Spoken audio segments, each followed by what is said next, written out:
Voilà. Café ya tongo ebeli moment to solana bino actualité politique. Des colonels ya armée rwandais bakufi. Bitumba ya est alobi bandeko ba congolais lelo na yeto pese la bino le Rwanda en deuil national na kati ya Rwanda. Bukavu, Goma. Ouvre-feu, pas d'entrée, pas de sortie déclaré par les forces armées. Il y a République démocratique du Congo. Bokoye Bayango. Deuxième point de Solana Bino, récupération. Il y a localité, il y a territoire, il y a Walungu. Dans le territoire, il y a Walungu. Les forces armées de la République démocratique du Congo, la victoire finale. Bokoti na bango na kati ya Walungu. Bokoye Bayango. Bokoye Bape. Où en sommes-nous avec Kagame? Oh, Asali crise. Kagame, oh, Asali crise. Azawapi. Bokoye Bayango, Bokoye, est-ce qu'il y a bonne relation entre Paul Kagame et Général Moubarak, qui est le chef d'état-major général de l'armée rwandaise? Bokoye Bayango, Bande Kolelo, Tozier, l'actualité, Otobengaka café à Tongo. Café à Tongo, le logo, mais là, on a 10 heures. Toi, 10 heures. Toujours presse à Nabino, Tokabola, café à Tongo, Mendeka Nebi Sabino, El café à Tongo Zobela, Mutuna Mutu Asom Bakali Panae. Mutuna Mutu Fosom Bakali Panayo, Erdoson Malipa et permettre yo Omela café à Tongo, Malam. Abonnez-vous, partagez, likez cette émission, ça nous fera quand même du bien. Bisika nyo surtout, Bozwami, ma fidèle abonné nyo surtout, il y a Petrouza KN8 Info Télévision, likez cette émission, abonnez. Bande Koba Congolais. Mon deuil national. Même ebisibino que non, deuil national na kati ya Kigali. Deuil national et ça si Paul Kagame crise et Paul Kagame barmemi mbangu.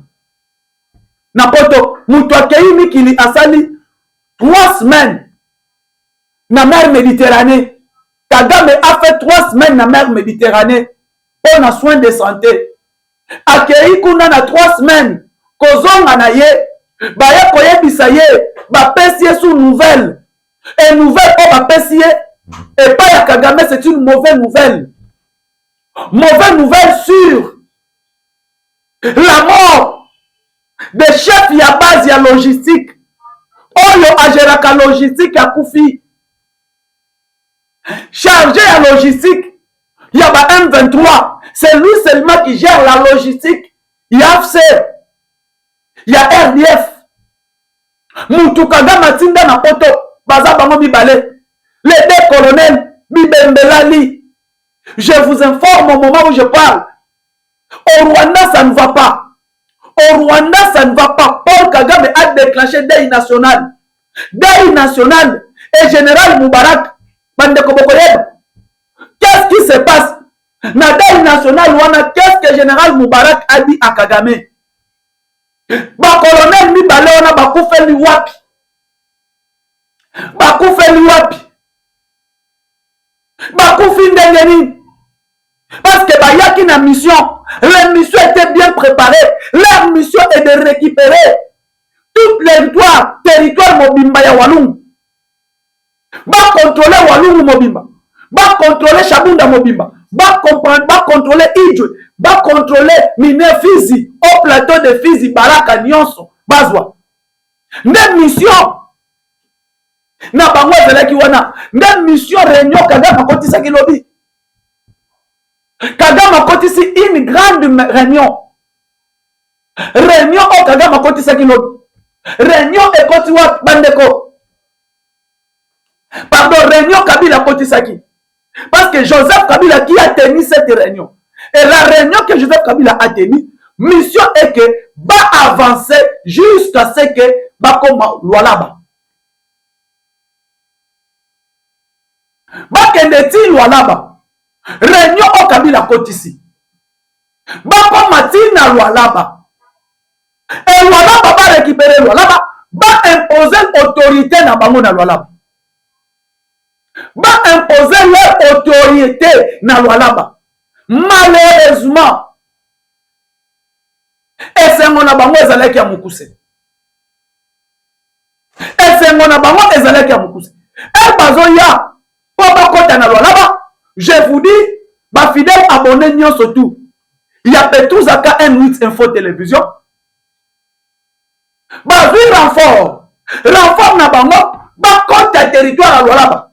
Et bakota territoire à là-bas, Tshisekedi, photo la Kisaï. Il faut la Kisaï, il faut récupérer territoire mobile. Tu récupérer territoire mobile à Walungu. Nzokande, les forces armées de la République démocratique du Congo, les Wazalendo, Bazalaki déjà bien préparés. Les Wazalendo, Bazalaki bien préparés. Les Wazalendo, Babongisa qui nyons. Bandeko, Okufa Bakufit. Bakufi. L'armée rwandaise, elle est supplétif. Bakufi, caliciné. Hein? Armée congolaise a caliciné Bango. On est là que non, caliciné. Les forces armées de la République démocratique du Congo. Et les Wazalem. Les M23 étaient calicinés. Calicinés, Bakoufi tellement. Donc, on est là que non, Bakoufi. Bakoufi, pourquoi? Attaque au FARDC Hassan. Les forces armées de la République démocratique du Congo, balança qui battaque. Et battaque, on a elle attaqué. Battaquer position ya bani Rwanda. Battaquer position ya M23. Et attaque au M23 zui. Nakati bongo ya territoire ya Fizi. Nakati ya Walungu. Et ça li ete bakufi kokufa wana bandeko na ngai ba congolais. Situation eza malamu te pona bango. Situation eza malamu te. Situation eza malamu te, nde sali ete Kagame elle ayoki que non. Au moment où nous vous parlons, il y a la mort de plusieurs officiers. Bah ebisi Kagame que non, ça ne va pas. Pourquoi ça ne va pas? Sur le terrain, les forces armées de la République démocratique du Congo bazoko avancer. Bazoko avancer. Et quoi avancer na bango, ezoko permettre biso susute to bunda. Et pour permettre biso le sous-souté. Parce que avancer les forces armées à la République démocratique du Congo, bazo ko avancer pour pas comment na Walungu. Pardon, bazo ko avancer Walungu pour pas comment na Kavumu. Et cette attaque l'armée congolaise a lancé, attaque wana et ciblé position ya Banyarwanda nyonso. Et ciblé qui position ya banyanga la kati ya Banyarwanda. Na yango bomoni.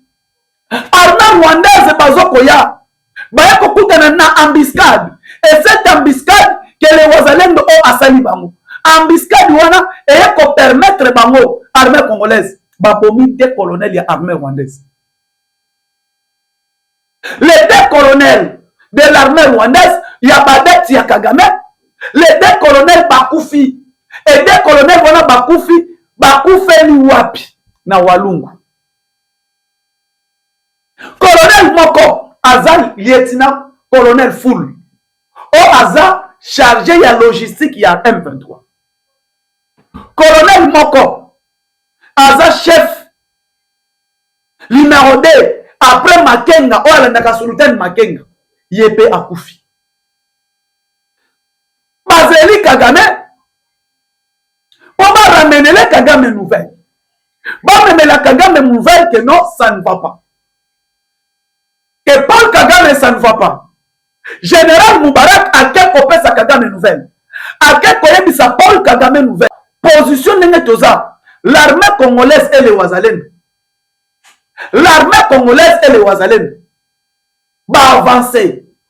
Bazo zo ba localité et biso pe na minute yo bazo koya na champ de bataille.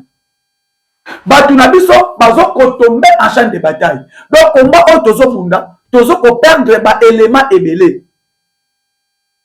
Tozo ko perdre ba élément ebelé, les forces armées de la République démocratique du Congo avancent tout le temps. Et ba avancer plus que et avancement na bango et permettre bisoter to poussana. Na yango Paul Kagame toye ko personne de nouvelles. que nouvelle on a perdu 2 colonels. On a perdu 2 colonels. Et ces colonels sont ma colonel Mibalewana, tombé pendant que le combat est au Mundamana Walungu. Et pendant que tu perds 2 colonels, tu perds des localités Mibale stratégiques. On a perdu nos centres, on a perdu Change, dans le territoire Yakale, dans minute nous venons de perdre encore Walungu. Nous venons de perdre Walungu. Il faut qu'on oyeba qu'est-ce qui se passe dans la ligne de front où il y a M23. Il y a M23. Et même il moutoise à la base. Il y a qu'on suspecté qu'il y a certains officiers du Rwanda qui sont déjà en contact avec Tshisekedi.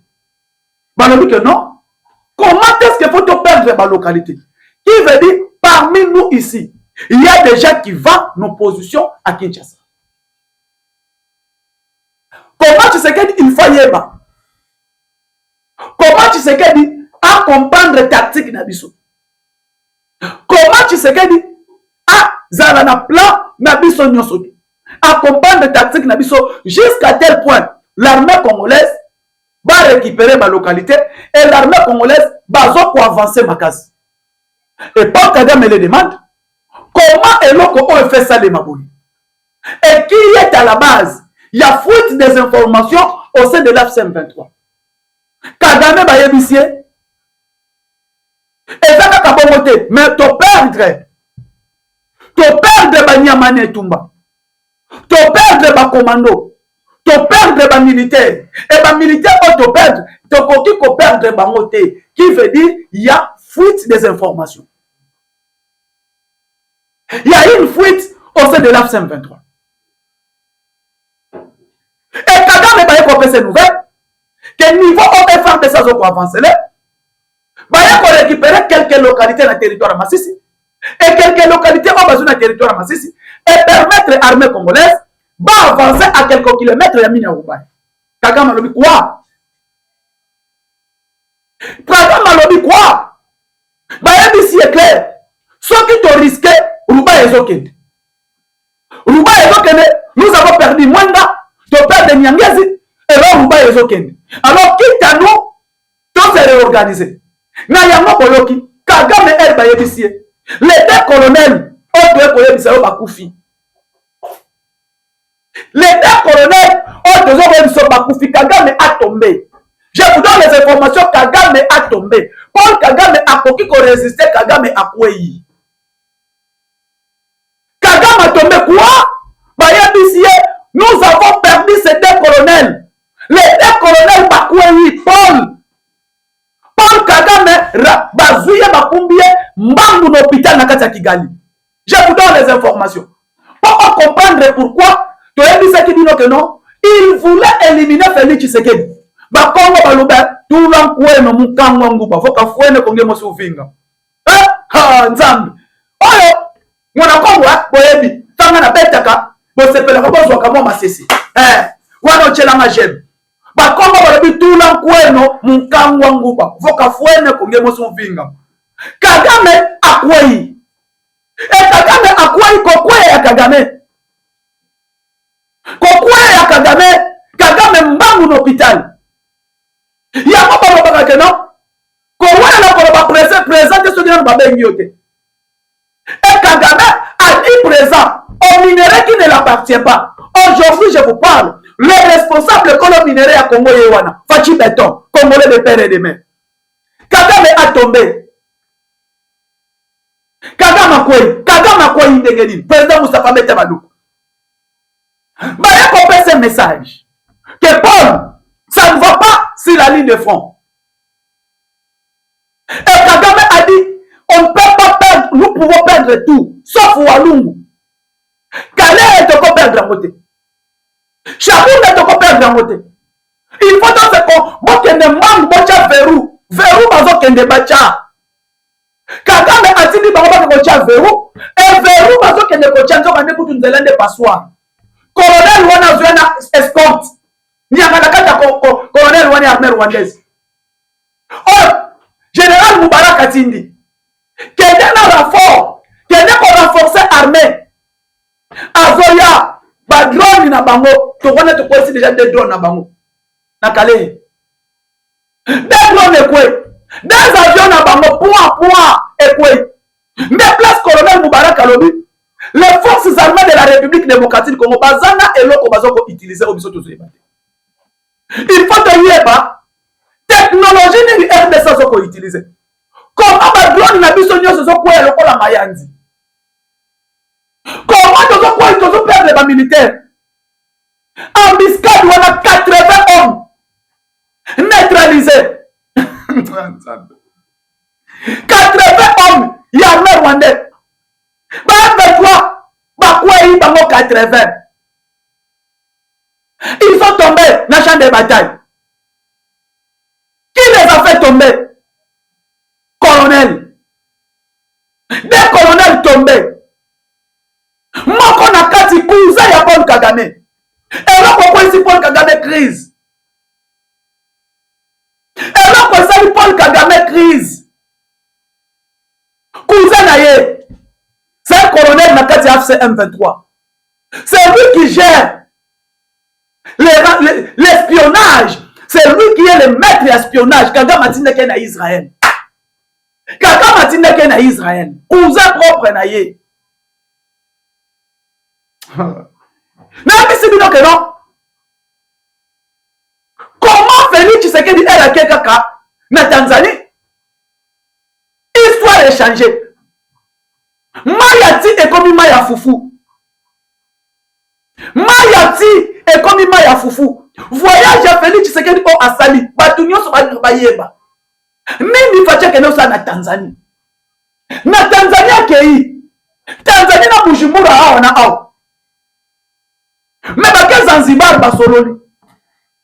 Nzoka bango bazalaki na mission na bango à partir de Zanzibar, elles ont mata to battre l'avion. C'est ça l'émission à Paul Kagame. Nous allons battre l'avion et les généraux qui sont en prison, ils ont déjà préparé celui qui va succéder Félix Tshisekedi. Il est en prison en boulot. Va préparer qui est. Oh, il a succéder Félix Tshisekedi. C'est Christian Dayuel. Avant la prison en Dolo. Les Français. Pas Français. Bah tout est. Emmanuel Macron Dokimunene. Donc, est loco. Christian Dayuel qui va se remplacer. Akumba transition pour Kabila Zonga. Ça ne va pas. Paul Kagame ne dort pas. Paul ne dort pas. Paul Andate, Nanya Lobiango, Kabarebe. James Kabarebe, ancien chef d'état-major général de Rwanda. Ayabisi Kabila, ça ne va pas. Paul ne dort pas. Depuis que Tshisekedi est là, Paul ne dort pas. À tout moment, Paul, pression est tellement forte. Pression est l'équipe. Bah, Américain, bah, Paul, pression ma casse. Et qu'est-ce que nous devons faire? Si vous avez un dialogue, il y a Bakoufi. Le tombeau est vide. Des officiers, il y a Paul Kagame qui va tomber. C'est des officiers, il y a Paul. Et l'obisi mokili mobimba. Ni bango on a yebisi cousin propre na yo. Colonel Kagame Simbi Moutou, c'est lui qui gère tout ce qui est renseignement. Il y a garde présidentielle, il y a Rwanda. C'est lui qui coordonne tout ce qui est renseignement. Il y a garde présidentielle à Rwanda. Batindeke a coordonné Bitumba ya Baraka. Si vous ne savez pas. Il est venu renforcer du côté renseignement et des opérations pour récupérer le territoire de Baraka. Pour récupérer la ville de Baraka. Et puis la Baraka photo Zouango, il faut Moutouma qu'il y a un technicien. Et ce technicien de drones, technicien de combat, Aya. Après ça, Makambo photo Zouango Baraka. Parce que pendant celui qui a Baraka, tu as bloqué Félix. Et celui qui a Baraka, il peut permettre de se manier mes appels. Mais Bazalaki na SNO ya point zéro. Mais n'a dit ça qui dit non. Le point zéro que Paul Kagame est en train de fêter, et ça SNO Moukoussé. Toko beta bango pe toko zwa point zéro. Batu bandima kité. Le lo bazasu na point zéro. Boyoka bango su na point zéro. Je vous dis, Paul Kagame a cosini sa ba militaire tout na Est. Je vous dis, j'ai même ma main à couper. On est ici. Il y a l'autre, il y a et Katanit. Baléli, il y a l'autre, les a sauté. Donc, remaniement au gouvernement. Soumis-moi 3. D'accord. Elle Bayoki, elle Paul Bayemisie, tu as coupé son information si ton demi-frère, ton cousin est mort. Cousin na yo akufi, et mon père moi na yo aza touché. Mon père pas proche na yo aza touché. Wapi na Walungu. Paul Kagame le dit. Et Paul Kagame a tombé. Paul Kagame a fait crise. Bayebisi bango. Comment est-ce que avion Tshisekedi eleka kindengeni? Paul Kagame a tout na bango avion ya Tshisekedi eleka kindengeni. Bayebisi l'avion est passé. L'avion est passé. Eleki liwapi? Eleki awa. Paul Kagame. Abi avion na ye eleka ki awa. On a tout préparé mais on n'a pas compris. On a tout préparé mais on n'a pas compris. Kagame dise de comprendre sur la visite ya Fachi na Tanzanie. Comment aouti Tanzanie? Na Tanzanie elekini. Nous avons na réunion à Tanzanie. Rencontre ya Fachi Beton na président ya Tanzanie. C'était une rencontre moko stratégique. Rencontre moko stratégique. Et Paul Kagame a dit Fachi a asali 48 heures na Tanzanie. 48 heures na Tanzanie, 48 heures na Gabon. C'est un voyage de 48 heures. Les deux pays, Kagame ne dort pas. Kagame n'a pas unité. Après rencontre à Tanzanie, Kagame a dit que non, le colonel est tombé. 2 colonels et un major, Namasisi, sont tombés. Et Kagame a dit que non, liste mimi, les Américains disent félicitations à Félix Tshisekedi. Félicitations à Félix Tshisekedi d'avoir neutralisé au moins 85 généraux. Armée congolaise de d'abord 73. Cette armée aujourd'hui compte 73 généraux. Et ces 73 généraux, plus de 60 généraux vont être retraités en année 2027.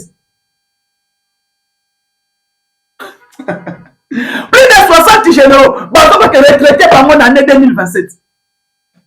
Cette année 2027, y compris Gazita, y compris Général Nani, oh Nani tout, na armée, bazo que des retraites. Bamwana, procès à John Numbi. Et comme il peut bien, son arrestation est là. Là, na ebisi bino que non. Les gens vont pleurer. Bandeko. Mbeba Kongo balobe bisu di fui di kokila, mbeba ete la koto. Hein? Makutu meni maleva, kama luta ntu mundako. Matoi ateleki mulai, eleka mutu na mulai te. Matoi ateleki ekomi mulai ndenge nini. Ekotika na koleka mutu te. Kagame place à comprendre qui te yangwana. Kagame n'a pas compris. En politique devant lui, il a un fils de Tchèque Tshisekedi. Azana moi de Tchèque Tshisekedi muta bundanaye. Eza mutu mususu te mutoyo akoteli na marmite politique. Ala na kanakati ya politique, akoli na kati ya politique. Tout qu'il a fait, Fachi na vie na ye. Ayebi ote kangu bate. Na vie na ye ayebi commerce c'était. Fachi parcours na ye mobimba ayebi kaka politique. Et aye kolika ka politique. Et politique yango pembeni ya vie Etienne. Pembeni ya vie Etienne. Babutamba. Bamubake. Banani tout. Bazoya kosala politique na ndaku na bango. Ba Frank Diongo. Ba Martin Fayulu. Et bazoya koyekola A, B, O, I na politique. Bazoya koyekola ngo na ndaku ba Fachi. So et bazoya kosa bango O, I, A, la politique a 12 voyelles. La politique a 4 boys. La politique stratégie dans moi boy. Et bino bozo tourna bokei. Fachi c'est quoi bimisi kae. Azuna courwa tongo, ay kozwa courwa pokwa na politique. Et aujourd'hui voilà, Fachi c'est un falais politique. C'est un grand dribbleur. Oh, le ballon grande sœur nangai, ma grande sœur que j'aime beaucoup, Christelle Vwanga. Tshisekedi, c'est un grand dribbleur. Et il sait dribbler au moment. Moment où ceux qui essaient de dribbler, à dribbler. Le lot est là, Kagame. Kagame KO, ensemble de Kolobate, ensemble vide. Ensemble vide, il y a Moïse Katumbi. Et Koufit. Même ça, bino que ensemble on est Koufa. Ah, da, bino Batuboy, na yebisa bino. En lui ouvrant les choses, ensemble il y a Moïse Katumbi. Et vous allez disloquer. Et dislocation nango, il faut que ça nango, maloba nanganga. Mounoko na ngai nganga. Aujourd'hui, l'ensemble est par terre. Ensemble est par terre. Quatre Kamita, Salomon et Dikalonda. Yeah. Bango na bango. Pourquoi? Koboko la mwana mba. Koboko la mwana na kimukolo. Ok, ko adopté na kimukolo. Parti politique, mon côté, Moïse a créé. Moïse a fait fusionner des partis politiques. Il a fait la fusion. Il pratique seulement ce qu'il a pris en Italie. Achat et fusion. Achat et fusion. Yangwana. Ça la politique na yo bien. Lelo oyo ne bomoni. Moment tokomi. Kagame plaire. Et pour le Kagame, il a fait crise.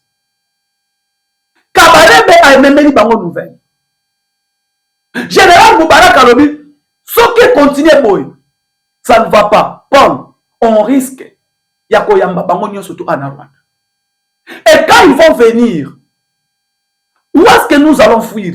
Tokoki mela wapi. Au cas où, Bayebisi Kagame, au cas où ça tombe, au cas où les choses arrivent, horribles arrivent, où irons-nous? Tokoki mela wapi. Tokoki mela wapi parce que na Congo pako yamba bisote. Et lelo, to perdre ma autre, to perdre. On a perdu deux personnes clés de l'armée. Les deux colonels stratégiques de l'armée congolaise, de l'armée rwandaise, to perdre vraiment. On a perdu un chargé de la logistique. On a perdu un opérateur renseignement et militaire, commandement des opérations, un OPS à Koufi. On a perdu un major qui coordonnait Rubaya à tomber. Nous avons perdu Sultan Makenga, Toye Bakasousoute. Au boya de sa information, où sauf Sultan Makenga. Au boya information Sultan Makenga est bien. Et le long, Paul. Général Moubarak a ébissé Paul. Regardez les enfants. 80 sont tombés. Nassi Kiv, Namasisi. 40 sont tombés. Et Bawazalem no Kagama Natu na Bango. Bawazalem no na Bakundana Ndengenini. Bawazalem no na Bana Kisi Ndengenini. Fotoye Babazana Nini. Bazokunda Ndengenini. C'est Wazalem do là. Bayebisi Bango clair. Kagama dit. Un vrai Bayebisi, un vrai Mouzelem. Azwakalisa cité. Un vrai Mouzelem d'Azwakalisa cité. Kagama dit, c'est quoi Azwakalisa cité Azwakanini? Alors dit que non, c'est les Ouazalendo qui fait tout. Bayabisi est clair, ce sont des Ouazalendo. Alors ces Ouazalendo là, ton métier qu'on corrompre, ça ne marche pas. On a essayé de les corrompre. On a tout essayé, on a tout fait pour ces Ouazalendo. Et ces Ouazalendo nous empêchent, tous qu'on va coopérer. Bachel sont farouches, non bien Kei. Non bien Kei, non bien centre Kei. Change Kei. Et Massissi, et vous risquez de Massissi Mobimba. Vous Massissi Mobimba, vous risquez Massissi Mobimba. Et dès qu'ils vont prendre Massissi, ils vont prendre Mouchaki Kichang. Parce que les combats avancent vers Massissi et Kichang. Nous risquons de perdre tout. Quand doit avancer vers Calais, vers Kalemi, vers Sidikiv. Tous les gens militaire, banani bakotika na bakosala. Base d'intervention exaltée. Pendant que tous les gens côté Bunaga na kuna, bazoko efande sa zokota. Fande sa zokota. Un général qui commandait le coordonner le combat n'est plus. Na minute tu serais travailler na ba major. Un major azoluka abunda a gagné comme un colonel. Un général Apoluka Bunda gagné pas comme un Alomoni Bango. Il est en train de retraiter plus de 65 officiers. Encore. Donc, comment est-ce qu'il y a 10 officiers? Baza 75. Les 75 ont retraité 65 officiers. Plus de 60 ans. Il y a un résultat. Baouti réunion na nini. Réunion Baouti Tshisekedi, la présidente de Tanzanie. Paul Kagame, prépare-toi. Baba Betayo. Babisi, prépare-toi. Réunion Baouti na Tanzanie. Kagame Olimo Kende. Kagame mekwenda. Yandi wele. Yandi wele. Bakongo bayemba kanzemba wana. Yandi katu sisidi kimvwa mako. Yandi katu sisidi kimvwa. Wana nzambo tozwembe la Kagame na Kabila. Kabila wele yandi we. Bocha ba j'aime. Pas commenter vidéo. Yandi wele pole katusi sidi kimvoa mako. Nzamba ba wazalendo bazo yembela. Nzamba ba wazalendo bazo yemba. Ba wazalendo dance. Bazo bina bazo yemba. Paul Kagame wele. Wenda tusisi la Kongo. Tia tuvana fumu mwana. Nzamba ba wazalendo bazo yemba. Na tina yaki bango nzembo wanati. Nzambo wana oza mukongo ebike wana kingunza. Bangunza ya safute. Bangunza ya safute. Oya mitangi ngunza lobi nango akobi Rwande. Mitangi ngunza lobi nango akobi M23. Bangunza nde biso. Ponga soko petinga lisasi na komi mire. Tala, opetinga na komi mire, ngunza. Awa Kagame plaire. Kagame leli. Nanga leli si Kagame. La personne que Kagame a minimisé. Ils ont minimisé Félix Tshisekedi. Ba minimiser ye. Mouto bino ko minimiser. Lelo tala ye. Nzamba lokoti kaka tombolier. Nzamba lokoti ya tombolier. Alokota kana sa tombola ka likolo. Voilà comment Kagame plairait. En voulant toi gagner, on risque de tout perdre. Général Moubarak a ébissé. Un tokomi a wadon to stopper. Notre mission n'était pas de penser pour Maniema. Notre mission était de penser pour Bukavu et Ouvira. Les Américains ont dit non, na Ouvira. Tu récupérer, tu concentrer. Oh, yo le nuit tu avancer. Yangwana tu perdre Minembo. Bataille à Minembo tu perdre Drango. Bataille à Walou tu perdre Drango. Bataille à Icho tu perdre Drango. Bataille à Chaboumbe tu perdre Drango. Calais, où en sommes-nous? Nyangé Zeke, BFADC va récupérer.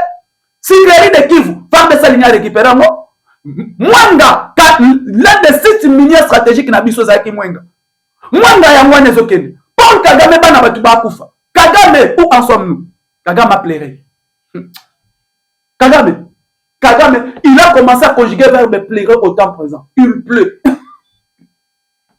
Verbe pleuvoir, hein? Verbe pleuvoir. Kagame conjugué verbe pleuvoir. Et ça la première personne du pleurer. Il pleut. Na yango moninga na koyembela ye.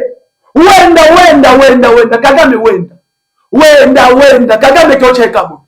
Kagame ozokende boy. Awa wapena kati ya Rwanda bakomo telemela. Les Américains bayebisi Rubio yebisi Fachi kende kuna sala réunion soko salile ngo awa. Mboka no ba traître bazebele na kati ya présidence Mbuma Kopola bato Kagame bazebele. Mbuma Kopola. Nzoka bazoko préparer mutu na bango. Il préparait quelqu'un qui va faire coup d'état. Mais préparer les billes deuxième dame, ce qui troisième dame. Nzokande, il est venu pour vous distraire. Bah, il était dans la famille président. Bah, préparer un pour distraire Bino. Bah, ça opération éliminée. N'est-ce pas ça la opération ya président, ya Wan. Dans Juvenal et Bierman. Bah, que considère accord d'Arusha. Et accord d'Arusha, mission n'a pas besoin d'éliminer le président Yawan. Qui? Les Américains. Pour remplacer Paul. Et Paul là, c'est lui maintenant qui était le pion des Américains. Bah, comme président, Paul Kagame a besoin de Paul Kagame a besoin de Akende. Pas pour le président. Les deux présidents vont faire dans le même avion. Juvenal Biarimana na président Burundi. Après signature ya accord d'Arusha. Arusha ou na Tanzanie. Bafala nini ba prépara scénario na kati ya Rwanda. Scénario ba prépara ba bomi président côté ba préparer scénario Paul Kagame na Uganda. Ba uti ko signer accord d'Arusha ba yokani. Quel nous dit cet accord d'Arusha? Accord d'Arusha, c'est Kagame qui devait prendre la primature. Dialogue. Et c'est ça aussi on va amener chez nous. Comment Moké Koyokana, président Basolo na maman ya Tanzanie. Basili Siko Solo là. Pour vous dire que les Américains disent non. Basolo na maman ya Tanzanie. La maman ya Tanzanie, c'est l'ennemi ya Kagame. Ne à Rwanda. Tant que vous avez maman ya Tanzanie, Patia Saïba Tambwe, Moyibi Oyo, Avelaka na OGFM. Dans Tanzanie, tout la mousse Yazaza. John Numbi, tout la mousse Yazaza. Masoro ya Tanzanie est ici. Le président de la République devrait rentrer. Patia Folongwa, Babendi R. Tibutu. Nous avons préparé, ndaka basala na président Biarmana, kuna bango, babenda président RT20, on va mettre avion bien pas Kagame. Oh non, génocide ya Batutsi. Génocide ya Batutsi ya wapi? Génocide ya Batutsi, génocide de Tutsi. Kagame yebo ko mutu aboma bango. Vérité bimati. Et les Américains ont dit à Kagame. Et aujourd'hui, Paul Kagame est en train de pleurer. La monnaie est ici, que non. Abonnez-vous, partagez, likez l'émission. Awawa, match baluka, kate match baluki. Si qu'on a minute, Kagame est en train de pleurer. La mort au Rwanda. La mort est côté Libango. Sata, côté la Bambasa Nini. Babunda. Merci beaucoup. Na baïno surtout bolinga kamwana mboka mwana Congo pendant quelques minutes de tsenga kito solo nabino. L'actualité politique, je pense bien. Au Meli Café nabino ya tongo ya 10h ya lelo. Vous partagez ka laïka émission plus 243 89 86 52 097 plus 243 89 86 52 097. Ciao, à la prochaine.